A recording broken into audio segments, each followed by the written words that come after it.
हुकुमचंद मेहता जी हुकुमचंद मेहता जी उनकी तरफ से 150 रुपए हमारे कलाकारों को खुश होते बहुत बहुत धन्यवाद बहुत बहुत शानदार। अरे अरे कुछ फर्क नहीं पड़ रहा है नहीं जा रहे महाराज नहीं जा रहे कुछ भी ऐसा नहीं पड़ रहा है महाराज तो कुछ नाक में चलाओ उसके नाक में दबा दो लगता है आपको भोजन का प्रयोग कर भोजन की खुशबू आने दो जो आ जाओ महाराज जल्दी करो मंत्री वरना मारे जाओगे जय सतगुरु आमान उलाद देव करते ये क्या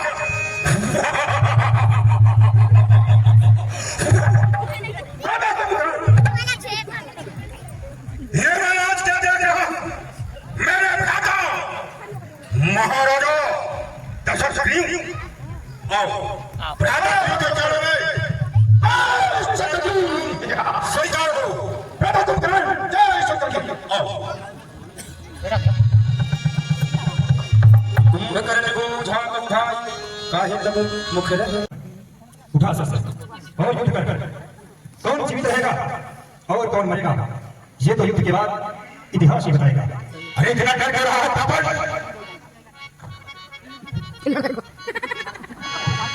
चलो अरे तू क्या मरेगा तू खुद बचाएगा जब मेरी शमशानी भाग तेरे सीने के पार जाएगा तब तो भगवान मंगल कहेगा क्या करने आया था क्या कर चला सारी जीवन की कमाई इसी में खर्च चला।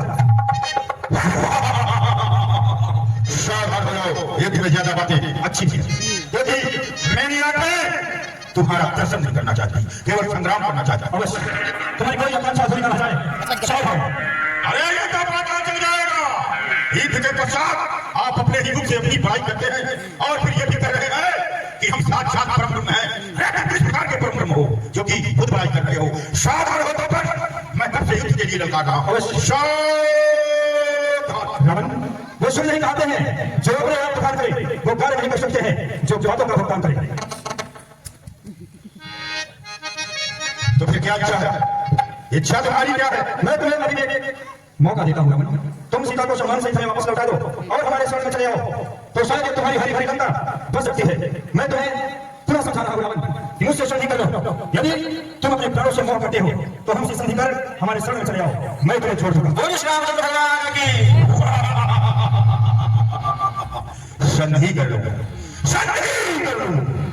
मेरे इतने बड़े बड़े पराक्रमी वीर इस समय पर नहीं है मेरे और को छोड़ो चल रहा है और तुम कह रहे हो मुझसे संधि कर लो ये युद्ध केवल तुम्हारा ही है और तुम्हारा ही द्वारा मुझे चुनौती दी गई है मैं संधि नहीं कर सकता चाहे युद्ध में हार हो या जीत हो जब वीर पुरुष आगे को पकड़ देते हैं तो फिर पीछे क्यों ये महाराजा रावण ऐसा नहीं कर सकता। तो फिर ठीक है मरने को सावधान हो जाओ आज आकाश में से देवता भी लड़ाई कर रहे हैं चल सावधान।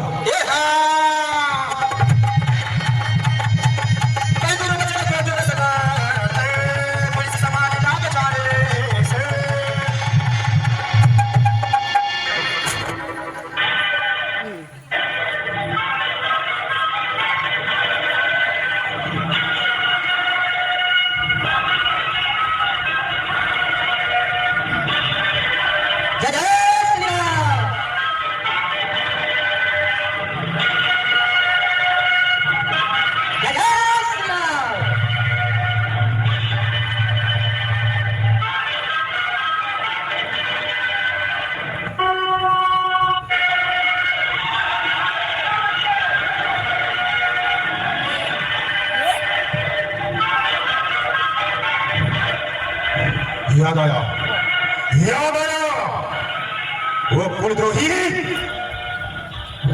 एक वो कुलद्रोही यही करता है। इस समय पर इनके रामादल में ऐसा कोई ज्ञानी नहीं है, क्योंकि मेरे भेदों का जानकार महाराज मैं बहुत देर से रावण के साथ युद्ध कर रहा हूँ। रावण की मस्तक को दीवार काटते जा रहा हूँ, पुनः वापस आकर जोड़ते जा रहे हैं। इसका रहस्य क्या है? नाथ कुंड के उसक से आके नाथ जीत बलताते। हे प्रभु, अमृत ये रावण की नाभि में अमृत का कण वास करता है, इसलिए प्रभु आप एक ऐसा चीज चढ़ाइए जिससे इसके अमृत कुंड का शोषण हो जाए और उसी से इसके प्राण का हरण होगा। आप ऐसा अवश्य ऐसा ही होगा महाराज। मैं 31 स्वरों का प्रयोग कर रावण की जीवन लीला को समाप्त करता हूँ। सावधान मंगेश, आज तुम्हें हमारे हाथों से ब्रह्मा भी नहीं बचा सकते। सावधान। अरे वो विभीषण है नीच कुलंगार बुद्धि वाले, थोड़े आज भाव पर बता रहा है। ये युगों तक चलता ही रहेगा।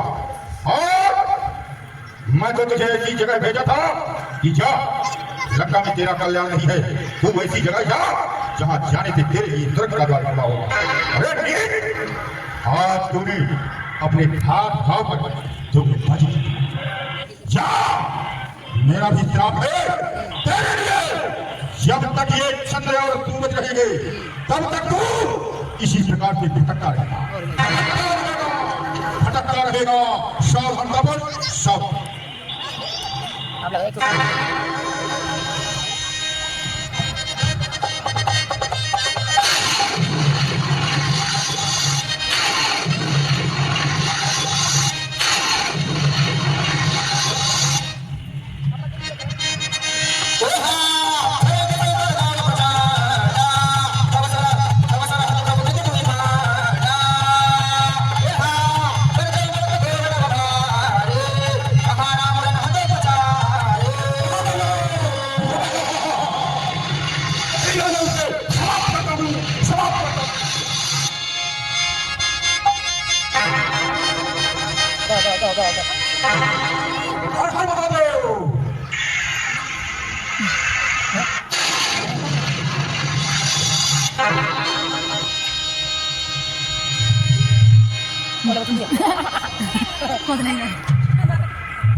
रावण जब तक जीवित था वो हमारा शत्रु था, क्या होता? परंतु आज रावण मृत्यु अवस्था में वसुंधरा पर पड़ा है। रावण अत्यंत शक्तिशाली महाबली, रावण समस्त भूतों के ज्ञाता है। रावण का वध हो चुका है, इसलिए शत्रुता यहीं पर समाप्त होती है। मैं चाहता हूँ कि तुम महाराज रावण के पास जाकर कुछ विद्या प्राप्त कर लो, अवश्य जो आने वाले समय में तुम्हें काम आएंगे। मैं ऐसे योद्धा को सबसे नमन करता हूँ। क्यों धीनाथ, आपके द्वारा कहा जा रहा है तो मैं स्वयं जाकर के दशरथ से रणनीति के बारे में अवश्य होगा। अंतिम सांस ले रहा है, यदि कुछ ब्राह्मण के नाते शिक्षा प्रदान होगी तो हमारे लिए होगी अवश्य। जाओ रक्षा। लंकेश प्रणाम, लंकेश प्रणाम, लंकेश प्रणाम। लगता है नमन करता है। कंचन सम्राट आपकी जय हो। लंकेश प्रणाम, वेद दाता प्रणाम, प्रणाम प्रणाम प्रणाम। अखंड मंगल हो। कहो क्या बात है? दशरथ, मैं एक क्षत्रिय के नाते, एक क्षत्रिय कुमार हूँ, इसके नाते आपसे रणनीति सीखने आया हूँ। यदि आपकी कृपा हो रणनीति सिखाने में तो आपकी बड़ी महत्ता होगी। क्या बात है?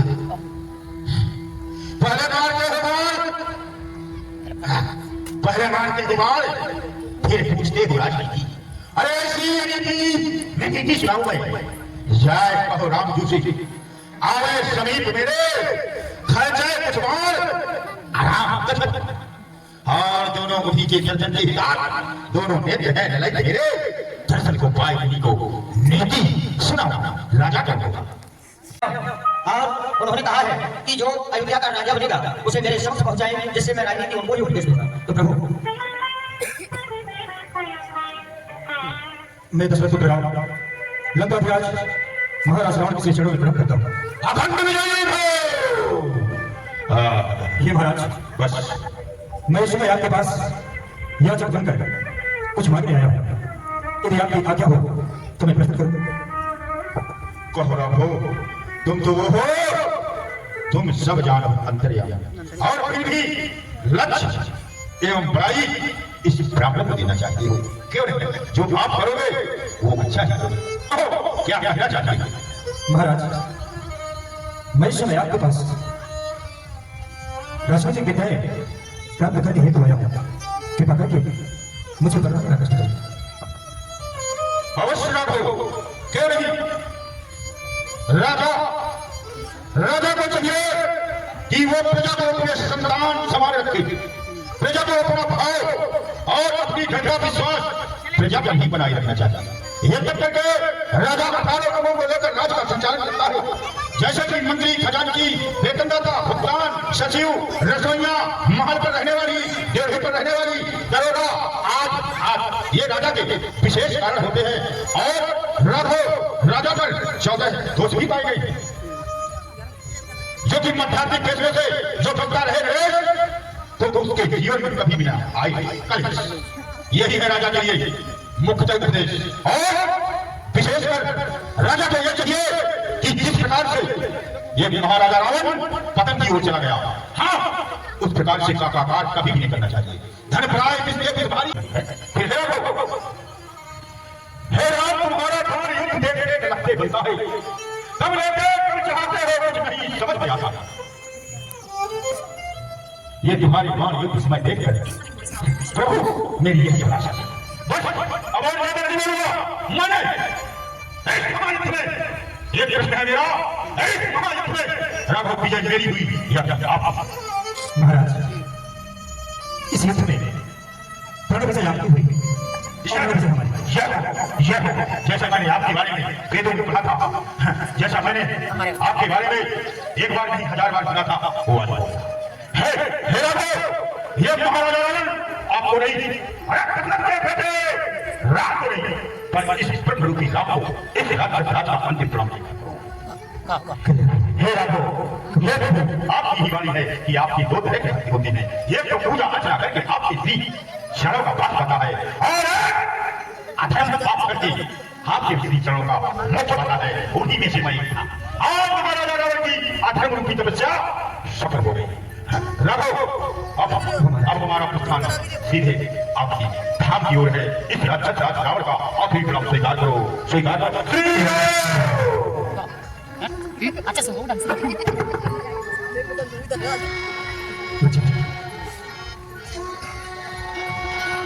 लक्ष्मण,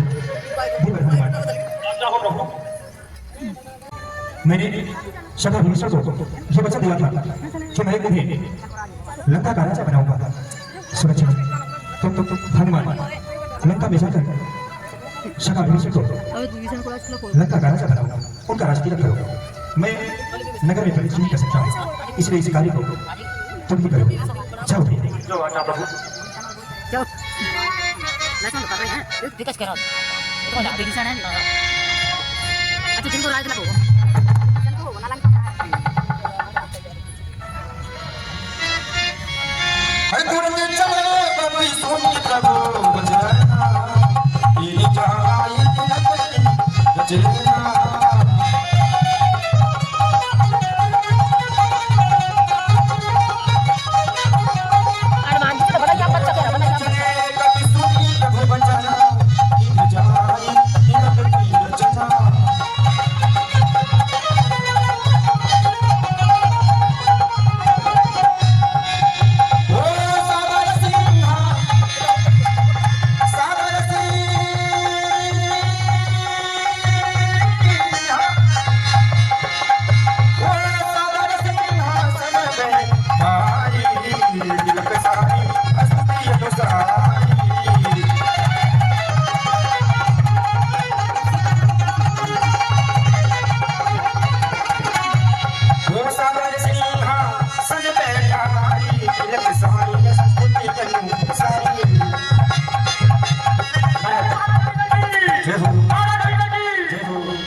आपके बड़े ज्येष्ठ भाई कंचन सम्राट दशानन ने इस गद्दी को संभाला था और उन्होंने सारे संसार में प्रलय को बचाया था, लेकिन नहीं, आप पिता परमात्मा के श्री चरणों में तो इस प्रकार से अपने राज्य को चलाए, प्रजा का दुख हो वो स्वयं का दुख समझे और भली भांति लंका का राज चलाए और यहाँ के आज से राजा नियुक्त किए जाते हैं।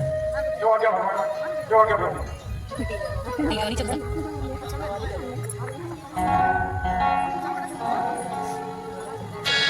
अरे जो ये पानी सब इस ना, ये जो ये पानी सब इस ना, ये सही देशानो भैया, ये सही देशानो।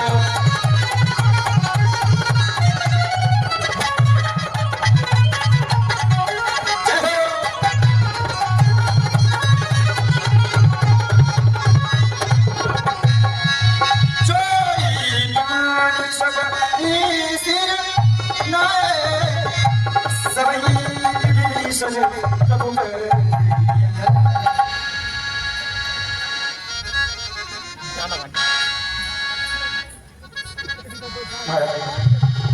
कबर गुरीर बोल कबीर है भैया बचन सच्ची सुन। आज आपको लंका का उत्तराधिकारी देखकर मुझे अत्यंत प्रसन्नता हो रही है महाराज। इस लंका को और संभालना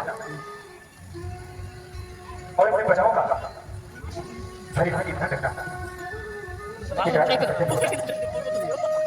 देवर हनुमान लंका में पड़े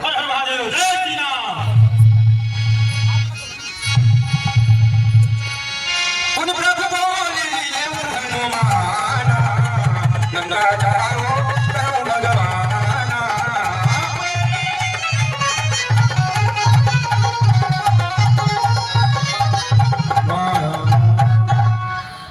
हे माँ, अपने पुत्र की प्रणाम स्वीकार करो। माइक मांग रही सीता मैं कैसे करेंगे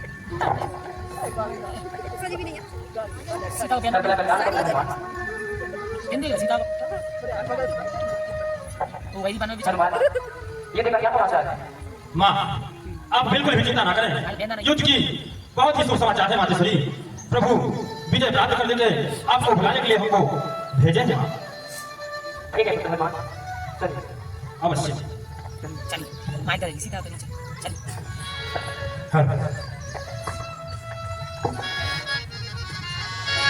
प्रेमाय सुत के संग सीधा सागर जन सुत ले आओ माय सुत के।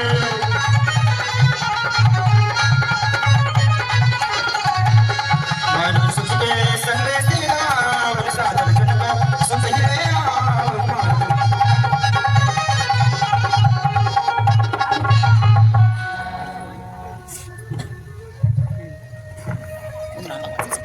पूरी हनुमान ये अच्छी सीता को भी छोड़ दो। हमारे सैनिक सीता के दर्शन के लिए क्या हो रहे हैं? जो आज्ञा प्रभु। तो ये फिर से सीता सर्वप्रथम तुम्हें अग्नि परीक्षा देना होगा, तब तो सच में पास आना होगा। लक्ष्मण आगे प्रकट करो। लक्ष्मण ये प्रभु, मैं अग्नि के साक्षी खाली कहती हूँ कि मैं सर्वदा निर्दोष हूँ। ठीक है कर सीता पूरी मर मेरे जाती पास है होते हनुमान अभी एक कार्य और शेष रह गया है। आप आज्ञा करें प्रभु। हनुमान कहिए भगवान। पांच ही जब भरत हमसे चित्रकूट के लिए आया था तो जाते समय जब वो मेरे जन्म द्वार को लेकर जा रहा था तो मुझे वचन लेकर गया था कि भैया 14 वर्ष बीतने के बाद यदि आप एक दिन का भी देरी करेंगे तो मैं जलती हुई चिता में गोद कर प्राण दे दूंगा। भरत ऐसा कर भी सकता है, इसलिए मुझे किसी क्षण अयोध्या के लिए प्रस्थान कर देना चाहिए। मैं चाहता हूँ कि तुम भी अपने सैनिकों के साथ अपने घटक को लेकर अपने धाम को प्रस्थान करो। सुनत वचन प्रेमा कुलबानर जोड़ी पानी बोले सब सागर। क्या बात है हनुमान? प्रभु कहो। ये आप क्या कह रहे हैं? नहीं भगवान, यह नहीं हो सकता। हे स्वामी, कहो देवता। ये तो आप अपने मतलब की बात कर रहे हैं भगवान। नहीं हनुमान, हम भी चलेंगे, हमारी सारी वानर सेना चलेगी आपके साथ। आपकी राज तिलक बहुत ही सौभाग्य से देखने को हर प्राणी माता को मिलता है प्रभु, सो हम भी चलेंगे नाथ। अवश्य अवश्य हनुमान, यदि तुम सबका विचार है तो ठीक है, इसी क्षण अयोध्या चलने की तैयारी करो। मुझे इसी क्षण अयोध्या के लिए प्रस्थान करना होगा, क्योंकि 14 वर्ष बीतने में शेष एक दिन और रह गए हैं। चलो फिर अयोध्या के लिए प्रस्थान करते हैं। अवश्य प्रभु।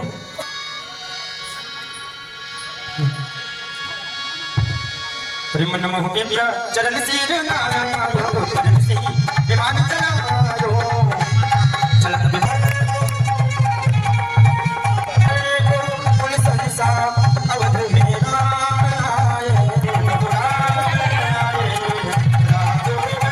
पुलिस हंसा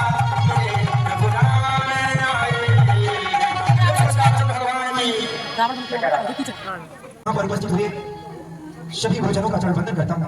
मैं अपने परम पूज्य गुरुदेव के श्री चरणों में नमस्कार करता हूँ और आशीर्वाद की कामना करता हूँ। आग्रह करता हूँ कि मुझे आशीर्वाद दें कि मैं सदा सत्य और धर्म के मार्ग पर चलूं। मैं अपने गुरुदेव की आज्ञा अनुसार सिंहासन पर सिंहासनारूढ़ होने जा रहा हूँ। यदि इस सेवक से किसी भी प्रकार की त्रुटियां हुई होगी तो आप सब अपना बालक समझकर मुझे क्षमा कीजिएगा।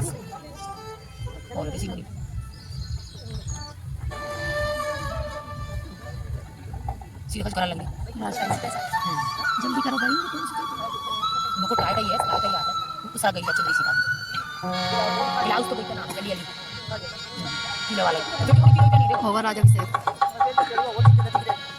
रोते कर और ऐसी आदमी सभी भक्तों से निवेदन है चलो भाई होगा कि बारी बारी से मंच पर प्रहार कर प्रभु श्री रामचंद्र जी को टीका करें और उन्हें राजा बनाएं। सब कोई मंच पे पधारें और भाई कौन जाओगे कोई नहीं जाएगा इसे आज चलो बंद भाई वीडियो बंद कर ले गाइस आज की लास्ट राम लीला खत्म